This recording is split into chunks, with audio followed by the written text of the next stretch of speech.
xel bu baax ñu dem ak jàmm dikk ak jàmm incha allah may Babacar di la jaajëfal bu baax a baax donc tout de suite ñu dem ci rubrique dox bi ak Pathé Mbengue.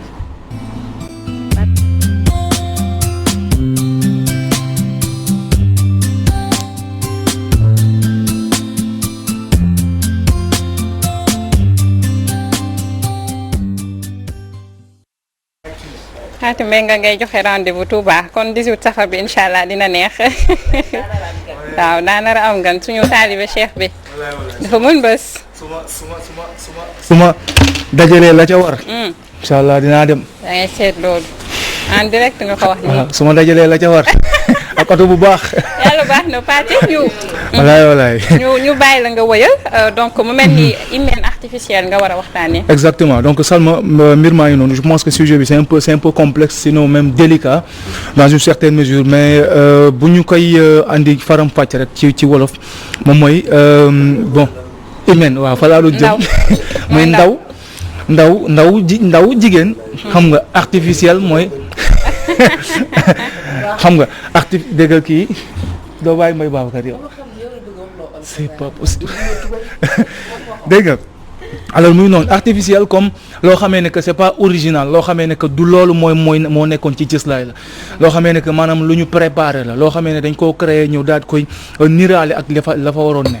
donc mu nekk kaay dama lay expliquer nag Alaaji Mbaye xam nga temps yi dañoo seetlu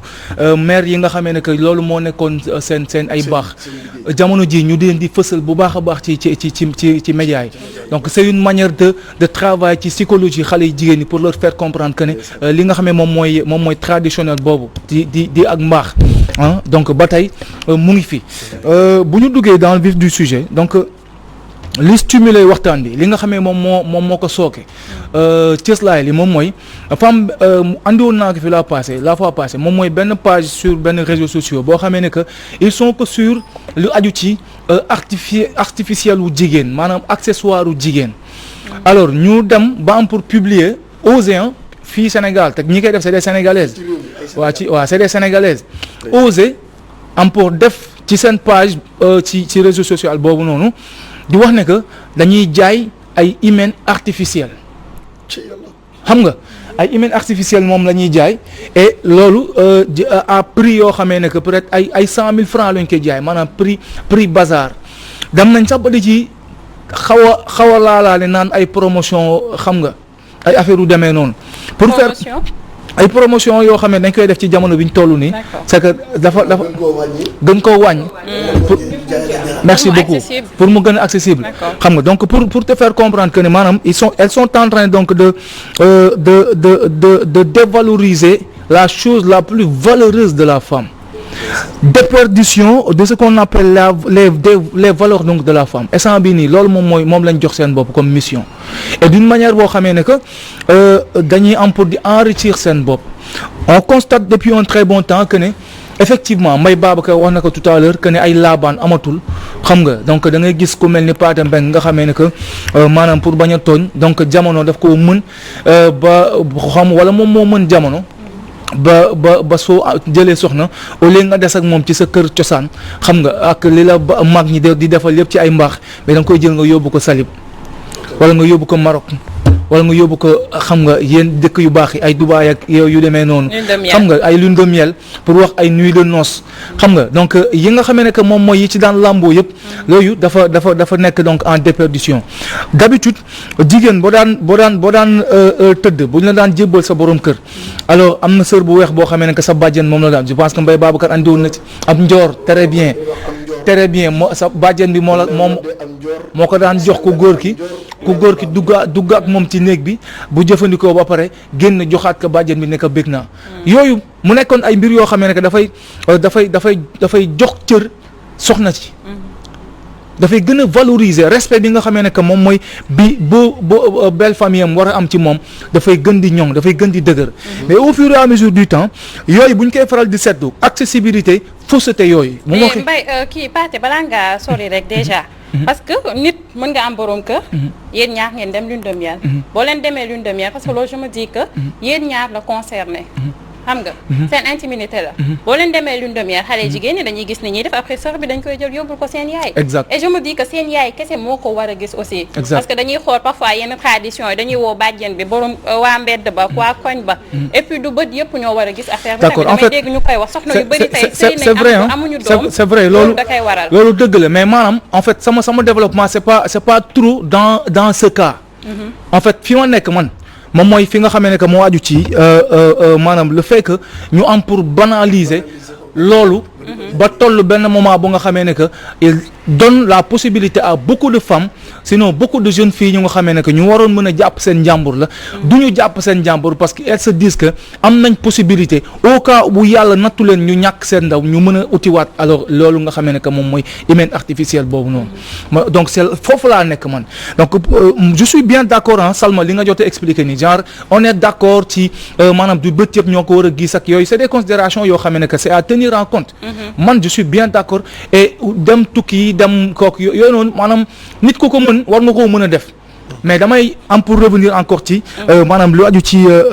maanaam tradition yi nga xamee ne que suñu mais dafa mel ni da nga jëloon avis population bi waaw effectivement jëloon naa avis population yi xoolal déjà développement yi moom ma jàpp ba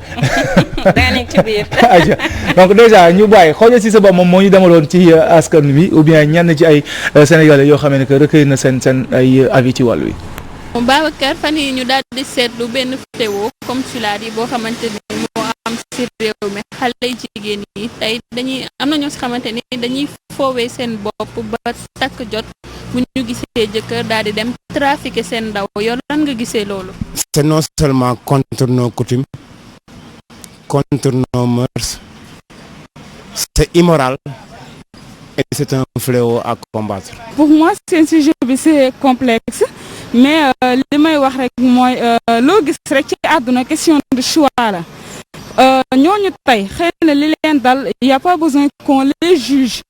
mais juste ñu xool au fond le problème c'est quoi parce que il se pourrait que voilà elles ont été violées pourquoi pas après ñu koy nëbb wala am li nga xamante ni def nañu ay accident par exemple daanu fenn après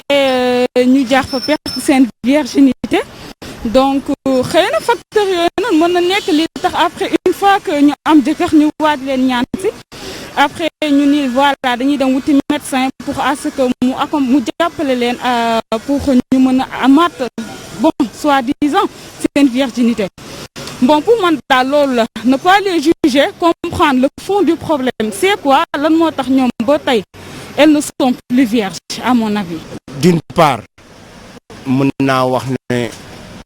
conjoncture oblige bon mën naa wax ne d'autre part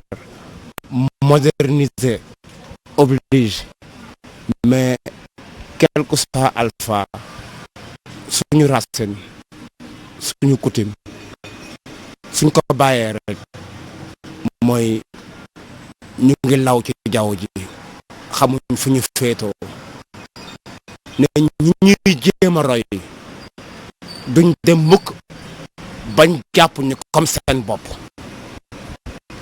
te suñu racine yi ñu bàyyi buñ amul fu ñu taxaw yaakaar naa seytaane moom nañu. loo gis rek courage la xëy na amuñu fit bi courage wax seen futur mari que époux que ñoom elles ne sont plus vierges parce que boo xoolee tamit suñuy réalité c'est pas facile donc t'es plus vierge rek nga tëb ki lay waa di ñaan si nga ni ko je suis voilà d'un coup je suis plus vierge loolu dafay xaw a métti xëy na tamit loolu moom mooy tax ñu bëri elles sont obligées ñu dem di recourir à un médecin juste pour mu jàppale leen xam nga loo gis rek ci àdduna communication la tey xëy na suñu pesanteur social def na ba que ñu bëri si ñun bu ñuy waaj am jëkkër genre question boobu noonu duñ ko souligner ak suñu jëkkër par exemple cas koo xamante ne elle n'est plus vierge mu soulever loolu noonu wax ni jëkkëram que voilà ki koy waaj a takk que je suis plus vierge parce que lii ak lii moom moo taxoon mais li si bëri dañ koy nëbb parce que suñu pesanteur social moom moo tax ñuy nëbb genre cas yooyu noonu donc c'est pas question dama ci ànd mais juste ku mu dal rek ñu jéem xool le problème c'est quoi. li wees de wees na ko waaye démb bu doon tey lu bari dinaa ko rëccu ba tax lépp lu may digal ndaw ñi mooy que ne barke lu jar a sàmm la te barke mi ngi jóge ci ay sacrifice contre soi-même pour mën a récolter ëllëg loo xam ne day doon njëriñ pour say doom nee nañ un génie se construit te ku bëgg say doom jëriñ askan bi jëriñ suñu réew am na yoo xam ne yow sa bopp yaa ko war a privé woo non seulement loola sax bon moralement bon société mënul changer yenn yi yaakaar naa daal duma ko jëñ xale yu góor yi duma ko jëñ xale yu jigéen yi.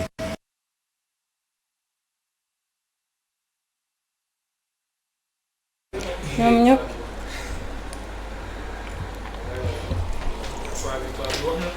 duma ko jiiñ xale yu góor yi duma ko jiiñ xale yu jigéen ñi loolu lee la paa bi wax mais yaakaar naa parte ci intervenant yëpp ñoom ñëpp lu ñu wax dafa am solo et les responsabilités sont partagées mais li wér te wóor mooy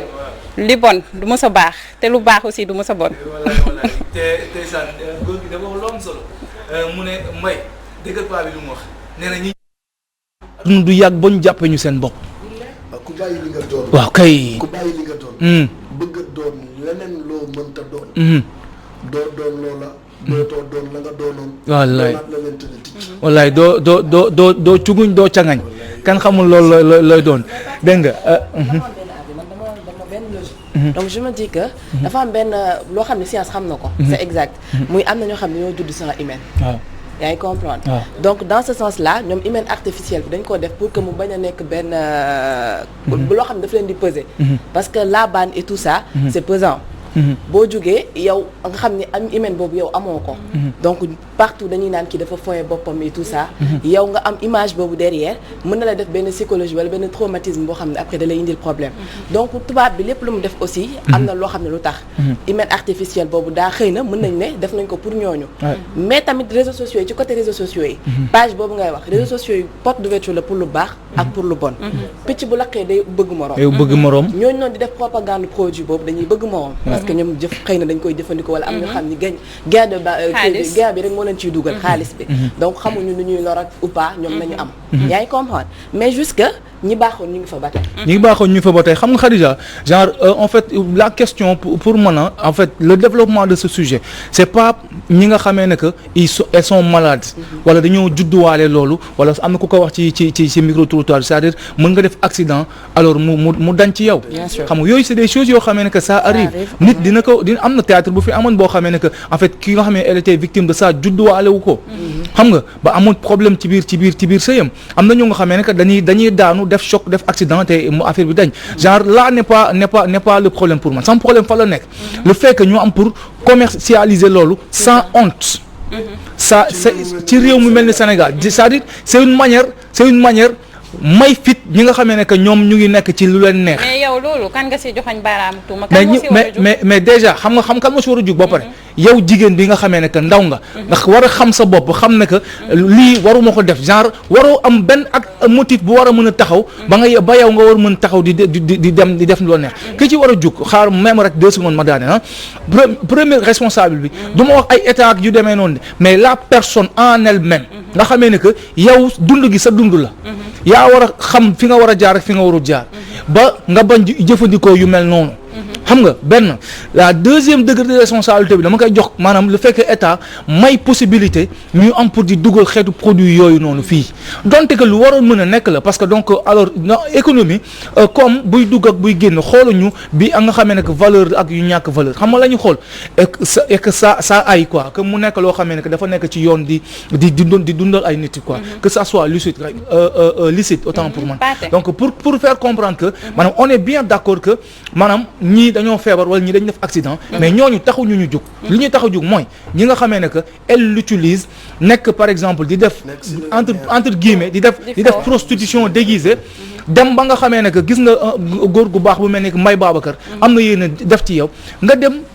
si sa may gu njëkk nga jël si 100 000 francs 200 000 300 000 dem jëndi ko et c'est des choses yoo xam ne ça s'utilise au moins